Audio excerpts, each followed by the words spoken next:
Hello everyone, ആനുകാലിക വിഷയങ്ങളെ നിങ്ങളുടെ മുമ്പിലേക്ക് അവതരിപ്പിക്കുന്ന iPlusന്റെ വീക്ക്ലി കറണ്ട് അഫയേഴ്സ് ക്യാപ്സ്യൂളിന്റെ ഏറ്റവും പുതിയൊരു അധ്യായത്തിലേക്ക് എല്ലാ പ്രിയപ്പെട്ടവർക്കും സ്വാഗതം.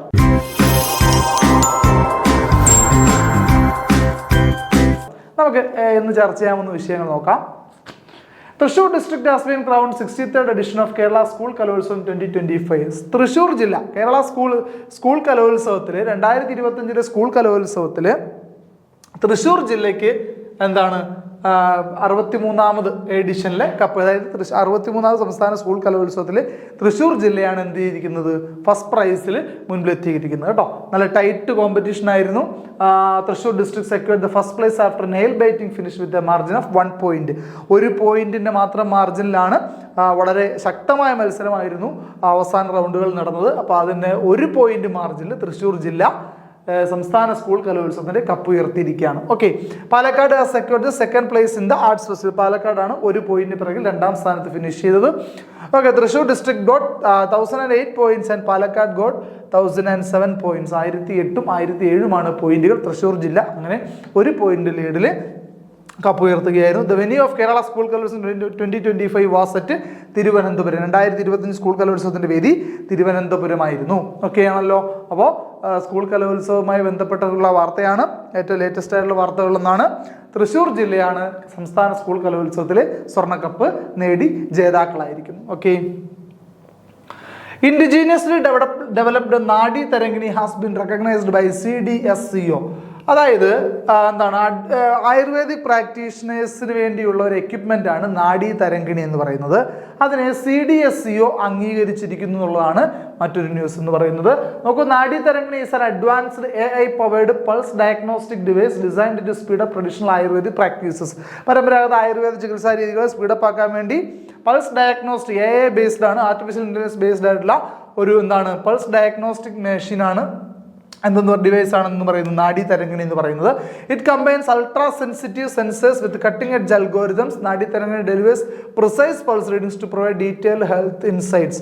അതായത് കൃത്യമായ പൾസ് റീഡിങ്ങുകൾ കട്ടിംഗ് എഡ്ജ് ടെക്നോളജിയിലുള്ള അൽഗോരിതം ഉപയോഗിച്ച് കൊണ്ടുതരുന്നു എന്നുള്ളതാണ് ഈ ഒരു എക്യുപ്മെന്റിന്റെ അല്ലെങ്കിൽ ഈ ഒരു ഡിവൈസിന്റെ സവിശേഷത എന്ന് പറയുന്നത്. This patented device helps practitioners analyse 22 ayurvedic parameters including tridosha balance, stress levels, digestive health and overall wellbeing. അപ്പോൾ 22 ആയുർവേദിക് പാരാമീറ്റേഴ്സ് എന്താണ് അനലൈസ് ചെയ്യാൻ സാധിക്കും ഈ ഒരു എക്യുപ്മെന്റ് വഴി എന്നാണ് പറയുന്നത്. അതിൽ തന്നെ ത്രിദോഷ ബാലൻസ് അറിയാമല്ലോ, വാദം, പിത്തം, കഫം എന്ന് 3 തരത്തിലുള്ള അസുഖങ്ങളാണ് മനുഷ്യനുള്ളതെന്നൊക്കെ പറയുന്നത് കേട്ടിട്ടുണ്ടല്ലോ അല്ലേ. സ്ട്രെസ് ലെവൽസ്, ഡൈജസ്റ്റീവ് ഹെൽത്ത് തുടങ്ങി ഒരുവിധപ്പെട്ട എല്ലാ 22 സാഹചര്യങ്ങളെയും അല്ലെങ്കിൽ ആരോഗ്യാവസ്ഥകളെയും എന്ത് ചെയ്യാൻ സാധിക്കും, മോണിറ്റർ ചെയ്യാൻ സാധിക്കും എന്നുള്ളതാണ് നാഡി തരംഗിണിയുടെ ബെനിഫിറ്റ് എന്നാണ് പറയപ്പെടുന്നത്. ഓക്കെ, അതിനെ CDSCO അംഗീകരിച്ചിട്ടുണ്ടെന്നുള്ളതാണ്. ഓക്കെ, ശരി, നോക്കിയോളൂ. നെക്സ്റ്റ് കാര്യം, cyber security company McAfee introduced deep fake detector. Cyber security antivirus ഒക്കെ ഫയർവാളൊക്കെ നിർമ്മിക്കുന്ന കമ്പനിയായ McAfee എന്താണ് പുതിയൊരു അവരുടെ ഒരു സോഫ്റ്റ്വെയർ ഡെവലപ്പ് ചെയ്തിരിക്കുകയാണ്. ഡീപ് ഫേക്ക് ഡിറ്റക്ടർ എന്നുള്ളതാണ് അതിൻ്റെ പേര്. Popular cyber security company McAfee introduced a software named Deep Fake Detector to detect fake videos and audios created using artificial intelligence. നമുക്കറിയാമല്ലോ, ആർട്ടിഫിഷ്യൽ ഇപ്പം നമ്മൾ യൂട്യൂബ് ഒക്കെ അങ്ങോട്ട് ഓപ്പൺ ചെയ്ത് ഷോർട്സ് ഒക്കെ അല്ലെങ്കിൽ ഓപ്പൺ ചെയ്താൽ തന്നെ ഒരുപാട് AI കണ്ടന്റുകൾ അല്ലേ, ആർട്ടിഫിഷ്യൽ ഇന്റലിജൻസ് കണ്ടന്റുകൾ എന്താണ് യൂട്യൂബിൽ നമുക്ക് കാണാൻ സാധിക്കും. ഒരു പഠനം പറയുന്ന പ്രകാരം ഓരോ മണിക്കൂറിലും 400 അല്ലെങ്കിൽ ഓരോ മിനിറ്റിലും 400 hours, ഓരോ മിനിറ്റിലും 400 മണിക്കൂറോളം ഉള്ള കണ്ടന്റുകൾ യൂട്യൂബിലേക്ക് അപ്ലോഡ് ചെയ്തുകൊണ്ടിരിക്കുന്നതാണ് പറയുന്നത്. ഇങ്ങനെയുള്ള AI ബേസ്ഡ് ആയിട്ടുള്ള ഫേക്ക് കണ്ടന്റുകൾ, അതായത് 400 മണിക്കൂറോളം ഡ്യൂറേഷൻ, ടോട്ടൽ വീഡിയോ ഡ്യൂറേഷൻ എന്ന് പറയുന്നത് 400 മണിക്കൂറോളം വരുന്ന കണ്ടന്റുകൾ, അത്രമാത്രം കണ്ടന്റുകൾ ഓരോ മിനിറ്റിൽ യൂട്യൂബിലേക്ക് AI ബേസ്ഡ് ഫേക്ക് ആയിട്ടുള്ള കണ്ടന്റുകൾ അപ്ലോഡ് ചെയ്യപ്പെട്ടുകൊണ്ടിരിക്കുന്നു എന്നാണ് ഒരു പഠനം പറയുന്നത്. അപ്പോൾ അത്തരത്തിലുള്ള ഫേക്ക് വീഡിയോസ് ആൻഡ് ഓഡിയോസ് നമുക്ക് ഡിറ്റക്ട് ചെയ്യാൻ സാധിക്കുന്ന ഒരു ആപ്പാണ് ഇത് ഡീപ് ഫേക്ക് ഡിറ്റക്ടർ എന്ന് പറയുന്നത്. അപ്പോൾ AI ബേസ്ഡ് ആയിട്ടുള്ള എന്തെങ്കിലും ഓഡിയോസോ അല്ലെങ്കിൽ വീഡിയോസിൽ എന്തെങ്കിലും മോഡിഫിക്കേഷൻസോ AI ബേസ്ഡ് ആയിട്ട് വരുത്തിയിട്ടുണ്ടെങ്കിൽ ഡിറ്റക്ട് ചെയ്യാൻ വേണ്ടിയിട്ടുള്ളതാണ് ഡീപ് ഫേക്ക് ഡിറ്റക്ടർ ഇൻട്രൊഡ്യൂസ് ചെയ്തിരിക്കുന്ന McAfee ആണ്. Okay, this app works offline without internet to ensure security. അതായത് നമ്മുടെ ഒരു സുരക്ഷ മുൻനിർത്തിക്കൊണ്ട് ഇത് ഓഫ്ലൈനായിട്ട് തന്നെയാണ് വർക്ക് ചെയ്യുന്നതാണ് പറയുന്നത്, വിത്തൗട്ട് ഇന്റർനെറ്റ് ഇല്ലാതെയാണ്. അപ്പോൾ ഇതൊക്കെ ഇപ്പോൾ ഇൻട്രൊഡ്യൂസ് ചെയ്ത സമയത്തൊക്കെ ഇതൊക്കെ ഡെവലപ്പിംഗ് സ്റ്റേജിലായിരിക്കും, ചിലപ്പോൾ മുമ്പോട്ട് വരുമ്പോൾ ഇതിനൊക്കെ മാറ്റങ്ങളൊക്കെ ഉണ്ടായേക്കാം. എന്നാലും നിലവിലെ അവസ്ഥയിലുള്ള കാര്യങ്ങളാണ് നമ്മൾ സംസാരിക്കുന്നത്. അപ്പോൾ മക്കഫി ഇൻട്രൊഡ്യൂസ് ചെയ്തിരിക്കുന്ന ഡീപ് ഫേക്ക് ഡിറ്റക്ടറിനെ പറ്റിയാണ് നമ്മൾ സംസാരിച്ചത്. ഓക്കെ, നെക്സ്റ്റ് നോക്കാം. Uttarakhand national games winners will get medals made out of E waste. അതായത് ഉത്തരാഖണ്ഡിൽ നടക്കുന്ന 38ാമത് നാഷണൽ ഗെയിംസിൽ, ദേശീയ ഗെയിംസിൽ ജേതാക്കൾക്ക് നൽകാൻ പോകുന്ന മെഡൽ ഇ വേസ്റ്റിൽ, ഇലക്ട്രോണിക് വേസ്റ്റിൽ നിന്നും റീസൈക്കിൾ ചെയ്തെടുത്ത നിർമ്മിച്ച മെഡലുകളാണ് ആർക്ക് നൽകാൻ പോകുന്നത്? 38ാമത് നാഷണൽ ഗെയിംസിന്റെ വിജയികൾക്ക് നൽകാൻ പോകുന്നതാണ്. വളരെ പ്രധാനപ്പെട്ട വാർത്തയാണ്, നല്ല കാര്യമാണ് അല്ലേ. നോക്കൂ, jerseys of athletes and officials are made out from recycled plastic. അത്ലറ്റിക്സിന്റെ ഒഫീഷ്യൽസിനൊക്കെ ജേഴ്സികൾ റീസൈക്കിൾഡ് പ്ലാസ്റ്റിക്കിൽ നിർമ്മിക്കുന്നു. Okay, 38th edition of national games is going to be hosted by Uttarakhand. The mascot of 38th national games is Mowgli, named after Uttarakhand state bird Himalayan monal. Himalayan monal എന്ന ഉത്തരാഖണ്ഡിന്റെ state ബേർഡിന്റെ caricature ആയിട്ടുള്ള, അല്ലെങ്കിൽ അതിനെ represent ചെയ്യുന്ന തരത്തിലുള്ള മാസ്കോട്ടാണ് അവർ design ചെയ്തിരിക്കുന്നത്. മോളി എന്നാണ് അതിന് പേരിട്ടിരിക്കുന്നത്. മൗലി, ഓക്കെ, എന്നാണ് പേരിട്ടിരിക്കുന്നത്. The official torch is named as Tejaswini. അതിന് ടോർച്ച് മറ്റേ ദീപശിഖ ഉണ്ടല്ലോ, ഉദ്ഘാടന വേളയിലേക്ക് ഉപയോഗിക്കുന്ന ദീപശിഖ, അതിനവരിട്ടിരിക്കുന്ന പേര് തേജസ്വിനി എന്നാണ്. അപ്പോൾ മൗലി ആൻഡ് തേജസ്വിനി, മൗലി എന്ന് പറയുന്നത് ഒഫീഷ്യൽ മാസ്കോട്ടും തേജസ്വിനി എന്ന് പറയുന്നത് ദീപശിഖ അല്ലെങ്കിൽ ഒഫീഷ്യൽ ടോർച്ചിനുമാണ്. ഓക്കെ ആണല്ലോ, ശരി, നെക്സ്റ്റ് നോക്കിയോളൂ. Famous Malayalam playback singer P Jayachandran passed away. നമുക്കറിയാമല്ലോ, ഭാവഗായകൻ എന്നൊക്കെ അറിയപ്പെടുന്ന പി ജയചന്ദ്രൻ അടുത്തൊരു നിര്യാതനായിരുന്നു. He was popularly known as Bhavagayakan. He had sung more than 16,000 songs across Malayalam, Tamil, Telugu, Kannada, Hindi language. 16,000-ലധികം ഗാനങ്ങൾ ആലപിച്ച വ്യക്തിയാണ് ആര്? പി ജയചന്ദ്രൻ എന്ന് പറയുന്നത്. മലയാളം, തമിഴ്, തെലുങ്ക്, കന്നഡ, ഹിന്ദി ഭാഷകളിലായിട്ട് 16,000-ലധികം ഗാനങ്ങൾ അദ്ദേഹം ആലപിച്ചിട്ടുണ്ട് എന്നുള്ളതാണ്. He was honored with this JC Daniel Award in the year 2020. 2020 JC Daniel പുരസ്കാരം ലഭിച്ചിരുന്നു പി ജയചന്ദ്രൻ എന്നതാണ്. He was honored with the Kerala State Prize for the Best Singer in the years 1972, 1978, 2000, 2004 and 2015. ഈ വർഷങ്ങളിൽ 1972, 78, 2000, 2004, 2015 വർഷങ്ങളിൽ സംസ്ഥാന സർക്കാരിൻ്റെ മികച്ച ഗായകനുള്ള പുരസ്കാരം അദ്ദേഹത്തിന് ലഭിച്ചിട്ടുണ്ട് എന്നുള്ളതാണ്. ഓക്കെ, ശരി, നെക്സ്റ്റ് നോക്കിയോളൂ. V Narayanan has been appointed as the new chairman of ISRO and secretary of space department. V Narayanan ISROയുടെ പുതിയ ചെയർമാനായി വി നാരായണൻ സ്പേസ് ഡിപ്പാർട്ട്മെന്റ് സെക്രട്ടറിയായി അദ്ദേഹത്തെ നിയമിച്ചിട്ടുണ്ട്. വി നാരായണൻ ISROയുടെ പുതിയ ചെയർമാനായിരിക്കുന്നുള്ളതാണ്. ഇദ്ദേഹം ഈ Narayan was born near Nagercoil in Kanyakumari district of Tamil Nadu. തമിഴ്നാട്ടിലെ കന്യാകുമാരി ജില്ലയിലുള്ള നാഗർകോവിലിനടുത്ത ഒരു ഗ്രാമത്തിലാണ് അദ്ദേഹം ജനിച്ചത്. അദ്ദേഹത്തിൻ്റെ ജീവിതമൊക്കെ വളരെ ഇൻസ്പിറേഷണൽ സ്റ്റോറിയാണ് കേട്ടോ. അതായത് വളരെ പാവപ്പെട്ട കുടുംബത്തിൽ ജനിച്ച മക്കളിൽ ഏറ്റവും മൂത്ത ആളായിട്ട് ജനിച്ചു മറ്റുള്ളവർക്ക് വേണ്ടി, അതായത് സഹോദരങ്ങൾക്ക് വേണ്ടി അച്ഛനോടൊപ്പം ജോലിക്കൊക്കെ പോയി. സഹോദരനും ഇയാൾക്കും വി നാരായണനും ഒരേ സമയം അഡ്മിഷൻ ലഭിച്ചപ്പോൾ പൈസയുടെ ബുദ്ധിമുട്ട് കൊണ്ട് രണ്ടുപേരെ ഒരുമിച്ച് പഠിപ്പിക്കാനുള്ള സാമ്പത്തികം കുടുംബത്തിലില്ലാത്തത് കൊണ്ട് ഇദ്ദേഹം ഡ്രോപ്പ് ബാക്ക് ചെയ്തിട്ട് സഹോദരനെ പഠിപ്പിക്കാൻ വിട്ടു. അങ്ങനെയൊക്കെ ഒരുപാട് ഇൻസ്പിറേഷൻ. ലേറ്റർ പിന്നീട് അദ്ദേഹം വീണ്ടും ഇതുപോലെ പഠിച്ച് അതുപോലെ MTech ഒക്കെ പാസ്സായിട്ട് എയറോനോട്ടിക്കൽ എഞ്ചിനീയറിംഗ് ഒക്കെ പാസ്സായിട്ടാണ് അദ്ദേഹം എന്തായത് ഇപ്പോൾ നിലവിൽ ISRO. വളരെ ഇൻസ്പിറേഷണൽ ആയിട്ടൊരു സ്റ്റോറിയാണ് അദ്ദേഹത്തിൻ്റെ കേട്ടോ. അപ്പോൾ he became the chairman of ISRO succeeding S Somanath അറിയാമല്ലോ. എസ് സോമനാഥിന് ശേഷം അദ്ദേഹത്തിന്റെ പിൻഗാമിയായിട്ട് ISRO ചെയർമാനായി മാറിയിരിക്കുന്നത്. He previously served as the director of ISRO liquid propulsion systems centre, LPSC എന്ന് ചുരുക്കപ്പേരിൽ അറിയപ്പെടും. ലിക്വിഡ് പ്രൊപ്പൽഷൻ സിസ്റ്റംസ് സെന്ററിന്റെ ഡയറക്ടറായിട്ടും അദ്ദേഹം എന്ത് ചെയ്തിട്ടുണ്ട്? ജോലി ചെയ്തിട്ടുണ്ട്. ISROയുടെ ഒരു വിങ് ആണ്.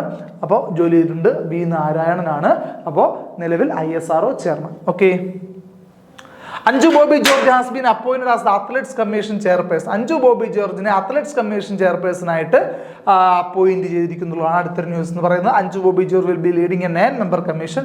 ഇതൊരു 9 അംഗ സമിതിയാണ്. ഈ ഒരു കമ്മീഷനെ റെപ്രസെന്റ് ചെയ്യുന്നത് അല്ലെങ്കിൽ അതിന്റെ ഹെഡ് എന്ന് പറയുന്നത്, ചെയർപേഴ്സൺ എന്ന് പറയുന്നത് അഞ്ജു ബോബി ജോർജ് ആണ്. ഈ 9 അംഗങ്ങളിൽ ഫോർമർ അത്ലറ്റായ MD Valsamma and Indian javelin throw athlete Neeraj Chopra ഒക്കെയുള്ള ഒരു 9 അംഗ സമിതിയാണ്. അതിനെയാണ് അഞ്ജു ബോബി ജോർജ് ലീഡ് ചെയ്യുന്നത് ചെയർപേഴ്സൺ ആയിട്ട്. Okay, prime minister Narendra Modi inaugurated Sonamarg tunnel. Sonamarg tunnel പ്രധാനമന്ത്രി നരേന്ദ്രമോദി ഉദ്ഘാടനം ചെയ്യുന്നുള്ളതാണ്. അതുകൊണ്ട് Sonamarg tunnel is in Jammu Kashmir. ജമ്മു കാശ്മീരിലാണ്. The tunnel connect Sonamarg and Gagangir. ഇവിടെ ശ്രദ്ധിക്കേണ്ട കാര്യം, നമ്മളൊരു ടണൽ ഒക്കെ പുതിയതായിട്ട് ലോഞ്ച് ചെയ്യുമ്പോൾ അതൊക്കെ ഏതൊക്കെ പ്ലേസുകളെയാണ് കണക്ട് ചെയ്യുന്നുള്ള വളരെ പ്രധാനപ്പെട്ട കാര്യമാണ്. അത് ശ്രദ്ധിച്ചോണം കേട്ടോ. അപ്പോൾ സോനാമാർഗ് ടണൽ എന്ന് പറയുമ്പോൾ ഇസഡ്മോർ ടണൽ എന്നും ഇതിനെ വിളിക്കാറുണ്ട് കേട്ടോ. ഇസഡ്മോർ ടണൽ അത് എന്താണ്? ഇസഡ്മോർ ടണൽ ഏതൊക്കെ സ്ഥലങ്ങളെ കണക്ട് ചെയ്യുന്നു ചോദിച്ചാലും ഇത് തന്നെയാണ് നമ്മുടെ ആൻസർ. സോനാമാർഗ് ആൻഡ് ഗഗൻഗീർ എന്ന് പറഞ്ഞത് കേട്ടോ. അപ്പോൾ ഇസഡ്മോർ ടണൽ അല്ലെങ്കിൽ സോനാമാർഗ് ടണൽ കണക്ട് ചെയ്യുന്ന പ്ലേസുകൾ ചോദിച്ചാൽ സോനാമാർഗ് ആൻഡ് ഗഗൻഗീർ ആണ്. The tunnel is 6.5 km, 6.5 kilometre നീളമുണ്ട്. This tunnel provides all weather connectivity between Sonamarg and Gagangir. സോനാമാർഗിനും ഗഗൻഗീറിനും ഇടയിലുള്ള സ്ഥലത്ത് ഈ ശൈത്യം കഠിനമാകുന്ന സമയത്ത് മഞ്ഞുവീഴ്ച, മഞ്ഞുമലയിടിച്ചിലൊക്കെ ഉള്ള പ്രശ്നങ്ങളുള്ളതുകൊണ്ട് പലപ്പോഴും ഗതാഗതം പോസിബിൾ അല്ലാത്തൊരു സാഹചര്യമായിരുന്നു. അപ്പോൾ ഈ ഒരു ടണലിൻ്റെ വരവോടുകൂടി ഓൾ വെതർ കണക്ട് എല്ലാ സാഹചര്യത്തിലും ഈ എന്താണ് സോനാമാർഗിനും ഗഗൻഗീറിനും ഇടയിലുള്ള ട്രാൻസ്പോർട്ടേഷൻ പോസിബിൾ ആകുന്ന രീതിയിലാണ് ഈ ഒരു ടണലിൻ്റെ നിർമ്മാണം. അപ്പോൾ അതുകൊണ്ട് തന്നെ ഇനി അവിടെ അങ്ങനെ ഒരു കണക്ടിവിറ്റി പ്രശ്നം ഒന്നും വരില്ല.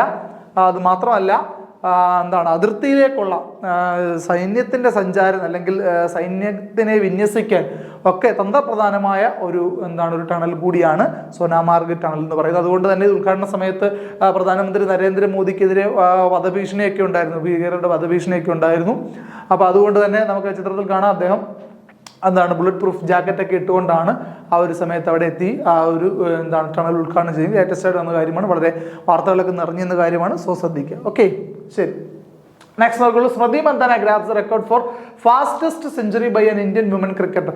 ഒഡി ക്രിക്കറ്റിൽ, അതായത് വൺ ഡേ ഇന്റർനാഷണൽ ക്രിക്കറ്റിൽ ഒരു വനിതാ ക്രിക്കറ്ററുടെ ഇന്ത്യൻ വനിതാ ക്രിക്കറ്ററുടെ ഏറ്റവും വേഗമാർന്ന സെഞ്ചുറി കരസ്ഥമാക്കിയിരിക്കുന്നു സ്മൃതി മന്ദാന എന്നുള്ളതാണ് പുതിയ ന്യൂസ് എന്ന് പറയുന്നത്. Smriti broke the record in ODI match against അയർലൻഡിനെതിരെയാണ്.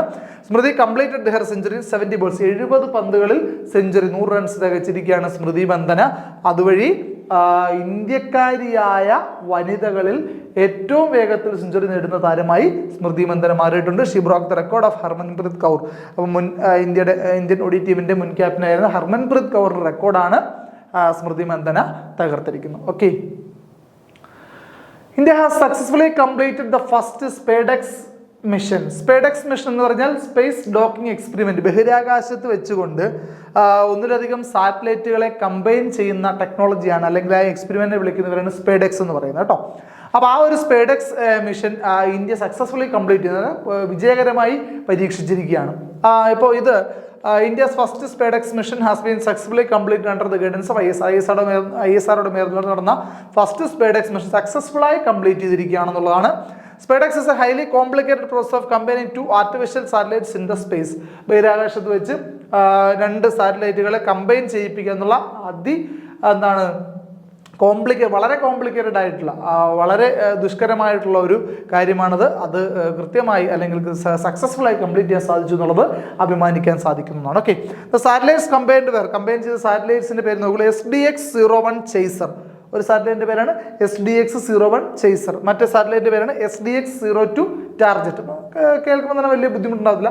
SDX-01, 02. Okay, അതിനകത്ത് തന്നെ ഒരാൾ ചേസറാണ്, ഒരാൾ ടാർജറ്റാണ്. ഒരാൾ ചേസ് ചെയ്യുന്നു, ടാർജറ്റ് കൊണ്ട് അറ്റാച്ച് ചെയ്യുന്നുള്ള രീതിയിൽ ഓർത്ത് വെച്ചാൽ മതി. Okay, These satellites were launched on 2024 December 30 inside PSLV C-60 launch vehicle. അപ്പോൾ അതാണ് ശ്രദ്ധിക്കേണ്ടത്. Launch date, launch vehicle 2024 December 30 launch ചെയ്തത്.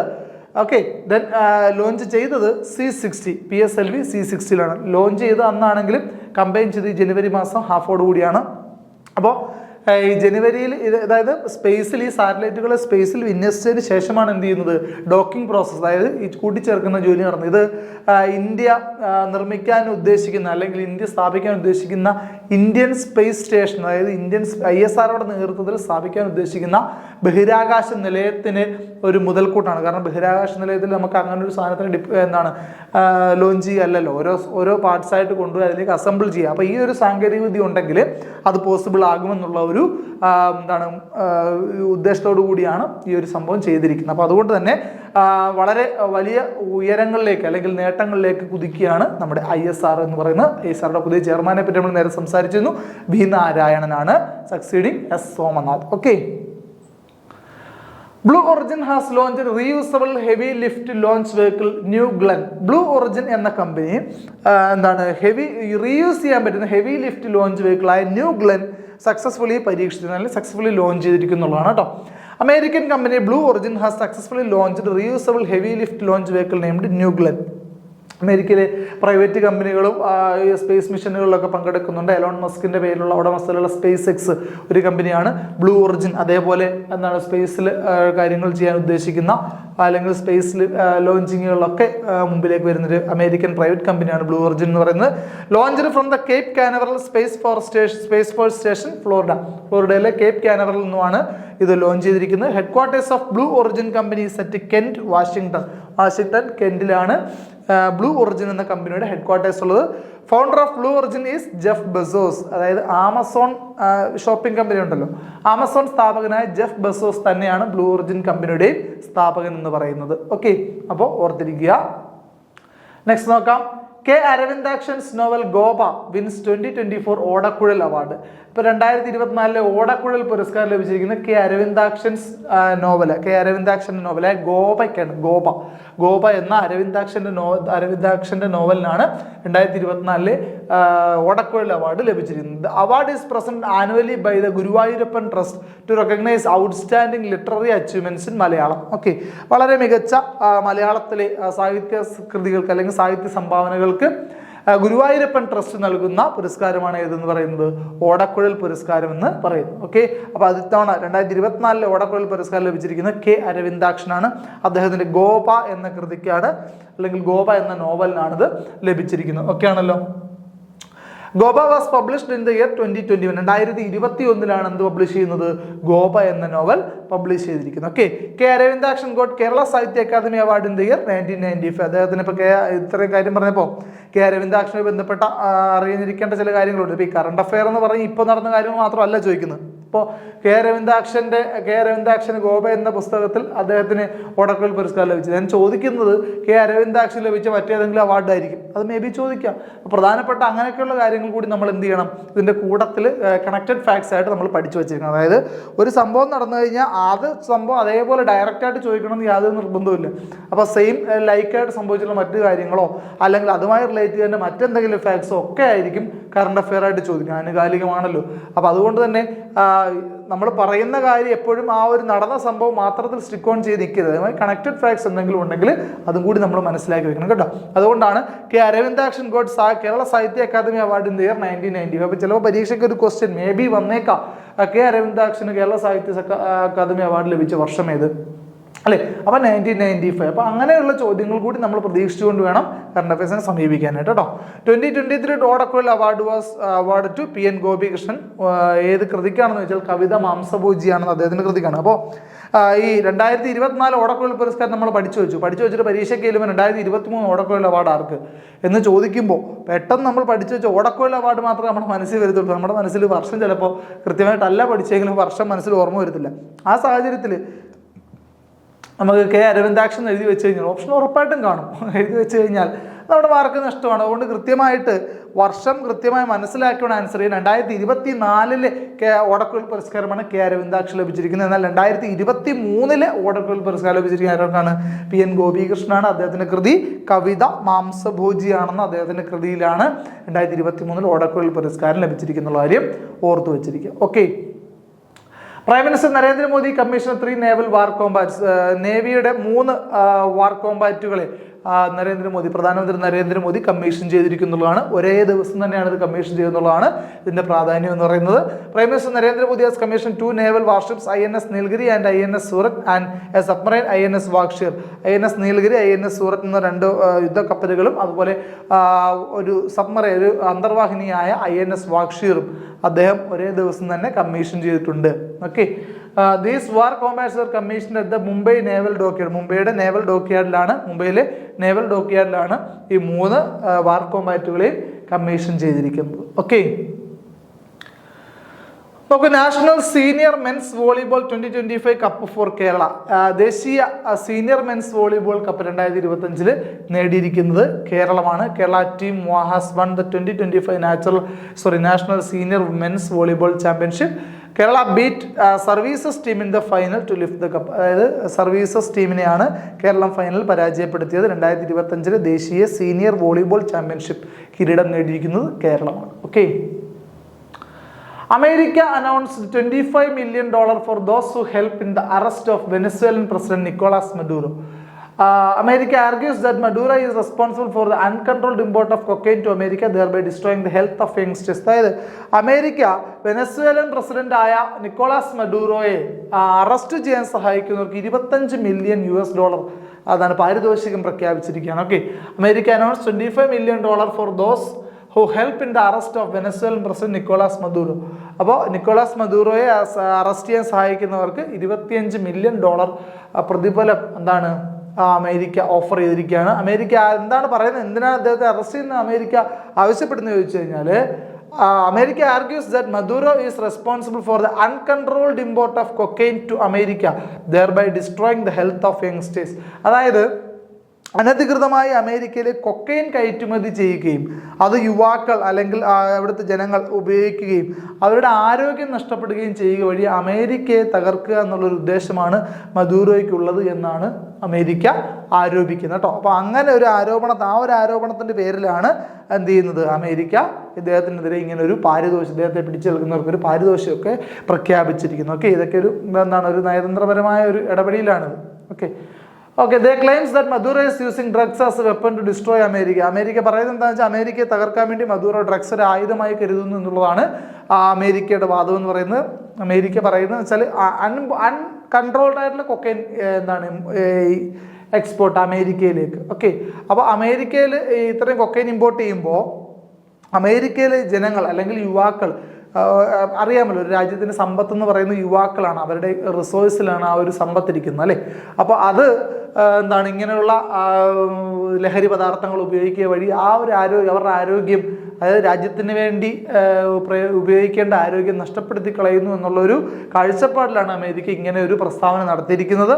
അപ്പോൾ ഇതിനകത്ത് മനസ്സിലാക്കേണ്ട മറ്റൊരു കാര്യം, വെനസ്വേലയുടെ പ്രസിഡന്റിന്റെ പേര് നിക്കോളാസ് മദൂറോ എന്ന് പറയുന്നത് വെനസ്വേലയുടെ വീണ്ടും അദ്ദേഹം തന്നെയാണ് ഇലക്റ്റഡ് ആയിരിക്കുന്നത് കേട്ടോ. അപ്പോൾ വെനസ്വേലൻ പ്രസിഡന്റ് ആണ് ആര്, നിക്കോളാസ് മദൂറോ. അതാണ് ഇതിനകത്ത് പ്രധാനമായും മനസ്സിലാക്കേണ്ടത്. എന്തുകൊണ്ടാണ് അദ്ദേഹത്തിനെതിരെ ഇങ്ങനെ ഒരു കാര്യം ഇഷ്യൂ ചെയ്തിരിക്കുന്നുള്ള കാര്യം മനസ്സിലായല്ലോ. ഓക്കെ. അപ്പോൾ നമുക്ക് ഈ ഒരു കറണ്ട് അഫയേഴ്സ് ക്യാപ്സ്യൂളിൻ്റെ ഈ ഒരു സെക്ഷൻ നമുക്ക് ഇത്രയും കാര്യങ്ങളാണ് നമുക്ക് ചർച്ച ചെയ്യാനുള്ളത്. അപ്പോൾ കറണ്ട് അഫയേഴ്സിൻ്റെ വീക്കിലി നമ്മൾ നൽകുന്ന കറണ്ട് അഫയേഴ്സിൻ്റെ ഏറ്റവും പുതിയൊരു എപ്പിസോഡായിട്ട് നമുക്ക് അടുത്ത ആഴ്ച നമുക്ക് വീണ്ടും കാണാം. അതുവരെ ഗുഡ് ബൈ. എല്ലാവരും നന്നായി വർക്ക് ചെയ്യുക. കറണ്ട് അഫയേഴ്സ് എല്ലാ എക്സാമുകൾക്കും കോമൺ ആയിട്ട് ചോദിക്കുന്ന ഒരു കാര്യമാണ്. അതുകൊണ്ട് തന്നെ വളരെ കൃത്യമായി നമ്മൾ ഇതിൻ്റെ ഓരോ ഫാക്ട്സും അതിൻ്റെ കണക്റ്റഡ് ഫാക്ട്സും പഠിക്കുക എന്നുള്ളത് വളരെ ഇമ്പോർട്ടൻ്റ് ആയിട്ടുള്ള കാര്യമാണ്. അപ്പോൾ അതുകൊണ്ട് ഇതിൻ്റെ നമുക്ക് നെക്സ്റ്റ് വീക്കിലെ കാര്യങ്ങളുമായിട്ട് അല്ലെങ്കിൽ നെക്സ്റ്റ് വീക്കിലെ ആനുകാലിക സംഭവങ്ങളുമായിട്ട് നമുക്ക് വീണ്ടും കാണാം. അതുവരെ ഗുഡ് ബൈ.